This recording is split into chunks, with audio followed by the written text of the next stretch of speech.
बिस्मिल्लाहिर्रहमानिर्रहीम। अस्सलाम वालेकुम। हेलो पाकिस्तान। दुनिया भर के महकूम, मजबूर और बेनवा लोगों को मेरा सलाम।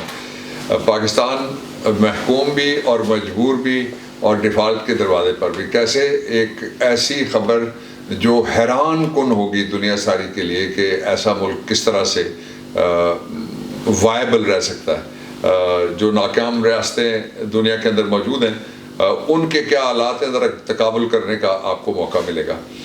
एक दूसरा ये है कि इमरान खान के ख़िलाफ़ एक ऐसा इख्तियार जो इलेक्शन कमीशन के पास है ही नहीं। मैंने अभी भी दोबारा इलेक्शन एक्ट 2017 वो खोला है, उसके ज़रिए से एक प्रोपेगेंडा किया जा रहा है। और प्रोपेगेंडा करने के लिए ताकि लोग मईशत की तरफ, असल हालात की तरफ और इलेक्शन की तरफ ना जाएँ, हर रोज़ एक शोशा छोड़ा जाता है, ताज़ा छोड़ा इलेक्शन कमीशन ऑफ पाकिस्तान ने। और यूँ लगता है जिस तरह की पूरी टीम अभी तक भी इंट्रेंच्ड काम कर रही है और उनका काम और कोई नहीं है सिवाय इसके कि वो प्रोपेगेंडा करते रहें। और वो प्रोपेगेंडा क्या है मैं आपको बता देता हूँ शुरू में ही।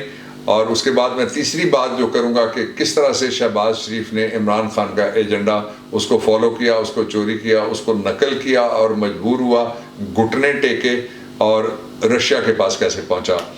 मैं सबसे पहले इमरान खान की नाअहली की बात करना चाहता हूँ कि इलेक्शन कमीशन ऑफ पाकिस्तान ने नोटिस जारी किया है, जिसमें मैंने वो नोटिस असद उमर साहब ने शेयर किया। मैंने देखा है कि जिसमें ना कोई कानून लिखा हुआ है किस कानून के तहत वो इमरान खान को नाअहल करना चाहते हैं, ना ही ये लिखा हुआ है कि वजह क्या है जिसके लिए वो इमरान खान को नाअहल करना चाहते हैं पार्टी सदारत के लिए, और ना ही वो दफ़ा लिखी हुई है जो इलेक्शन एक्ट 2017 के अंदर उनको एम्पावर करती है।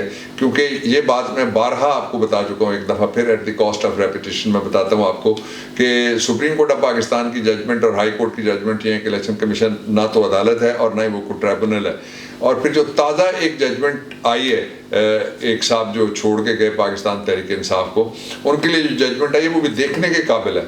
और उस जजमेंट में जो सुप्रीम कोर्ट ऑफ पाकिस्तान ने कहा है और वो ये है कि इलेक्शन कमीशन ऑफ पाकिस्तान जब तक कोई शख्स इलेक्ट हो के और फिर इलेक्ट हो के जो सवाल पैदा होता है वो स्पीकर के ज़रिए से वो ना आए घूम फिर के, तो इलेक्शन कमीशन के पास किसी के खिलाफ कोई नाअहली की दरख्वास्त लाई नहीं करती। और मैं आइन का आर्टिकल 225 आपको दिखा भी दूंगा जिसमें लिखा हुआ है no election shall be called in question other than by way of an election petition. एक दूसरा ये है कि कुछ लोग ये कहेंगे कि जी चूँकि तोशा खाने में उनके खिलाफ फैसला आया, वो फैसला क्या था मैं आपको बता देता हूँ, और फैसला कहाँ गया वो भी मैं आपको बता देता हूँ। पहला फैसला ये था कि वो एक दफ़ा इलेक्शन नहीं लड़ सकते। उसके बाद उसी महीने में जो दूसरे बाकी इलेक्शन हुए वो तो उन्होंने लड़े, तो नाअहली किधर गई? वो जो नाअहली थी वो इसी तरह थी जिस तरह किसी को कहा हो जाए कि आप थोड़ी देर के लिए कुर्सी से उठ जाइए या थोड़ी देर आप कुर्सी पर नहीं बैठ सकते। मैंने एक उमूमी मिसाल आपको दे दी है, बिल्कुल मामूली सी बात की तफहीम के लिए और उसको समझने के लिए।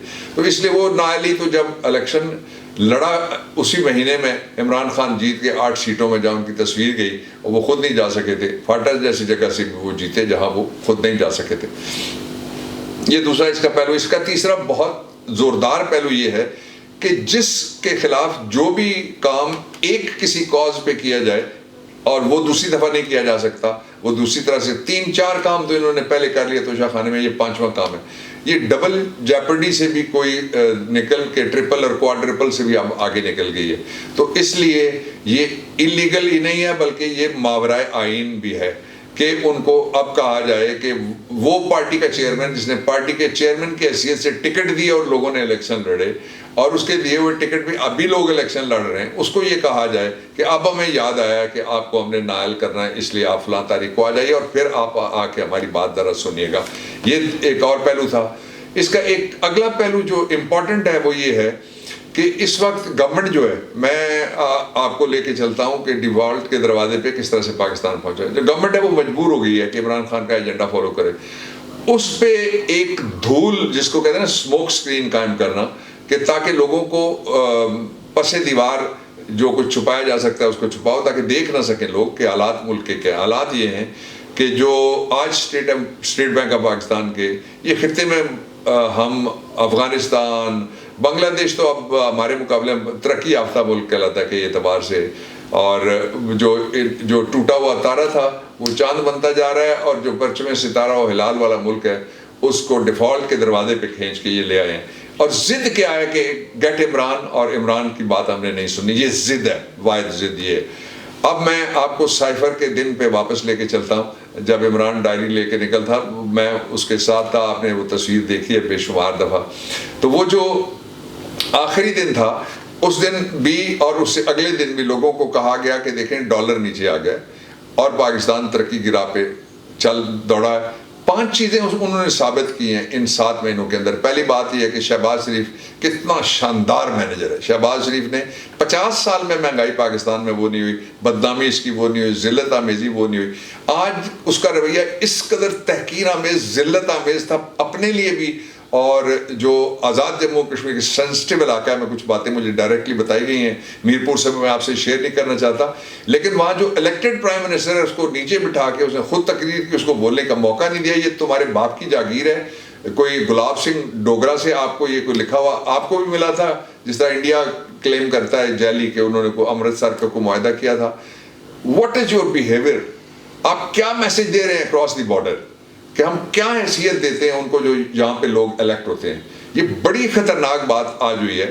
وہ میں آپ کو صرف ایک پہلو سے اس کو میں آج ایڈریس کرنا چاہتا ہوں، کہ میں پھر اس پہ بات کروں گا کہ اس وقت پاکستان کو پہنچا کہاں دیا گیا ہے. 5 چیزوں پہ کھینچ کے لیا ہے. ایک، پاکستان کے جو کشمیر اور گلگت کے حوالے سے چیلنجز ہیں، ان کے آنے کے بعد وہ آسمان پہ نظر آتے ہیں، اگرچہ نئے آرمی چیف نے ایک دلیرانہ قدم بھی اٹھایا اور ایک بیان بھی دیا، which is a good thing. Pakistan کا دفاع کرنا فوج کی ذمہ داری، یہ کرنے والا کام تھا جو اس سے پہلے والے لوگ بھی کر سکتے تھے، جو آئندہ بھی کرنا چاہیے ہمیشہ. لیکن یہ پہنچایا کس نے یہاں پہ؟ انہوں نے. دوسرا یہ ہوا کہ پاکستان ساری دنیا میں ایک تمسخر اس کا بن گیا، اور جہاں کھڑے ہو کے عالمی لیڈر کہتے ہیں کہ اس کو پیسے دے دو، he wants to live. 2، تیسرا یہ کہ پاکستان میں سے پیسہ سارا ڈرین آؤٹ ہو گیا، اور یہ اتنے امیر اور ہو جائیں گے کہ کچھ دنوں بعد آپ کو پتہ لگیں گے کہ ہر بندے کے پاس 3 ڈریم جیٹو نکل آئیں گے. یہ بہت ساری چیزیں نکلنے والی ہیں. چوتھا یہ ہوا کہ پاکستان کے لوگ مہنگائی میں پس گئے، بے روزگاری میں پس گئے، کوئی نئی جاب اپرچونٹی پیدا نہیں ہو رہی، اکانومی بیٹھ گئی ہے. اور اب انہوں نے کیا کیا؟ وہ جو کہتے تھے یہ بہت شاندار اس کے پاس پلاننگ ہے، شاندار پلاننگ کیا نکلی ہے؟ اب کہتے ہیں کہ ہم روس کے پاس تیل لینے کے لیے جائیں. تو جو یہ کہتے تھے کہ ہم سے پوچھے بغیر یا زبردستی یہ تیل لینے کے لیے چلا گیا، ہمیں امریکہ کو ناراض نہیں کرنا چاہیے. کہاں ہو تم؟ جواب دو قوم کو، بولو نا، پھوٹو نا کچھ منہ سے. اس دن غلط تھے، یہ آج غلط ہو.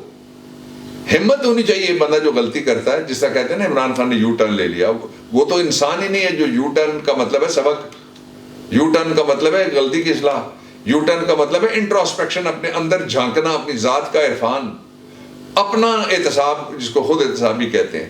تو اس لیے یہاں پہنچا دیا گیا. اب تیسرا اس کا، اور جو اس وقت ہمارے پاس ٹوٹل ریزروز ہیں وہ 6+ ہے، 8 ہے یا 9 ہے ٹوٹل بلین.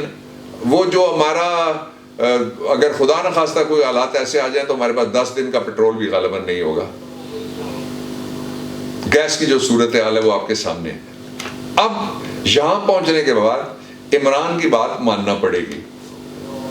میں آپ کو ہمارے بڑے پاپولر ایک اشفاق صاحب ہیں جو اکانومی پہ بات کرتے ہیں، انہوں نے صرف یہ بتایا کہ ہم نے جتنا پیسہ، یہ تو چھوڑ دیجیے جہاں آپ پہنچ گئے ہیں، ہم نے جتنا پیسہ ضائع کیا ہے وہ تقریباً 12 بلین، یعنی وہ کہہ رہے تھے کہ 11.8 بلین $US 7 مہینے میں ڈرین آؤٹ ہو گیا. آپ اندازہ لگائیں کہ اس طرح کے حالات میں کس طرح یہ ملک، اور کیا رہے ہیں، کہہ رہے ہیں 2 صوبوں میں اگر ہو گئی تو ہم الیکشن وہاں پہ ہو گئے تو تب بھی ہم مرکز میں بیٹھے رہیں گے. کیسے بیٹھے رہو گے؟ ایک پنجاب، اکیلا پنجاب، اس میں سے جو جیتتا ہے میجورٹی، اس کے پاس جو پنجاب کی سیٹیں ہیں قومی اسمبلی کی، وہاں سے گورنمنٹ فارم ہوتی ہے. تم کہتے ہو مانتے ہی نہیں ہیں. اس کے بعد کے پی گورنمنٹ فارم کرنے کے لیے ایک اکیلا پنجاب، اس کی سیٹیں جو ہیں وہ باقی سب سے زیادہ ہیں. اور دوسرا کے پی شامل کر کے جو 60% کے قریب تقریباً آبادی بنتی ہے ملک کی، وہ کہتے ہیں کہ وہاں اگر ہماری گورنمنٹ نہ بھی ہوئی ہے 65% تو کوئی بات نہیں، ہم تب بھی بیٹھے نہیں رہ سکتے. اور میں پورے اعتماد، اعتقاد اور ایقان کے ساتھ آپ کو بتانا چاہتا ہوں کہ ایک ہی اب راستہ باقی رہ گیا ہے. اس لیے عمران کی بات ماننی پڑے گی. جو جاگ رہے ہیں اور سوئے ہوئے ہونے کی ایکٹنگ کر رہے ہیں، جو سن رہے ہیں اور بہرے پن کا مظاہرہ کر رہے ہیں، اور جو اس وقت آنکھیں بند کر کے کہتے ہیں کہ ڈیفالٹ کے دروازے پہ ہم نہیں ہیں، ان کے آنکھیں کھولنے کا وقت آ گیا پاکستان فیض آباد۔